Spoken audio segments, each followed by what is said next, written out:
सोचिए, अगर आप सिर्फ एक खिलौने को गले लगाकर रात भर रोते हो क्योंकि वही आपकी माँ है। दूर देश जापान के एक जू में एक छोटा सा बेबी मकैक पैदा हुआ। उसका नाम रखा गया पंच। लेकिन जन्म के बाद ही उसकी माँ ने उसे अपने पास नहीं रखा। छोटा सा पंच ठंडी जमीन पर अकेला बैठा रहता।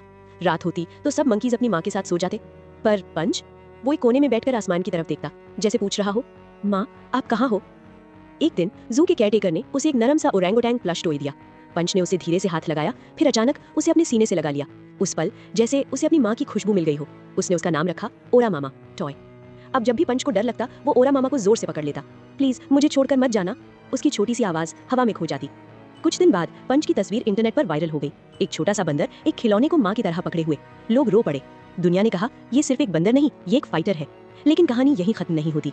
धीरे धीरे जू स्टाफ ने पंच को दूसरे मंकीज के साथ इंट्रोड्यूस किया। शुरुआत में वो डरा हुआ था, पर एक दिन एक छोटी सी फीमेल मंकी उसके पास आई और बोली, मैं तुम्हारी दोस्त बन सकती हूँ।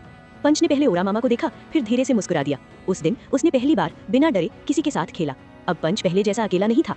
और फिर उस फीमेल मंकी ने धीरे से उसके सर पर हाथ रखा, जैसे कहती हो तुम मेरा बच्चा हो।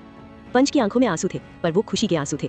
ओरा मामा अब भी उसके पास थी, लेकिन अब वो उसे डर के मारे नहीं, सिर्फ प्यार से पकड़ता था। जू स्टाफ ने बताया, पंच अब अकेला नहीं है, अब वो दूसरे मंकीज के साथ मिल गया है। पंच के चेहरे पर अब डर नहीं था, सिर्फ कॉन्फिडेंस और खुशी थी। वो अपनी दोस्ती के साथ कूदता, हंसता और कभी कभी ओरा मामा को साइड में रखता, जैसे कहता हो तुम हमेशा मेरे साथ हो। येलो।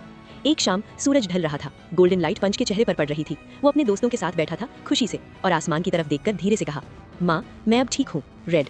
कभी कभी जिंदगी हमें असली माँ से दूर कर देती है, लेकिन एक छोटा सा ओरा मामा और प्यार भरे दोस्तों का साथ हमें हमेशा हिम्मत और खुशी दे सकता है। और शायद हिम्मत का मतलब यही है, डर से लड़ना और अपनी जगह बना लेना।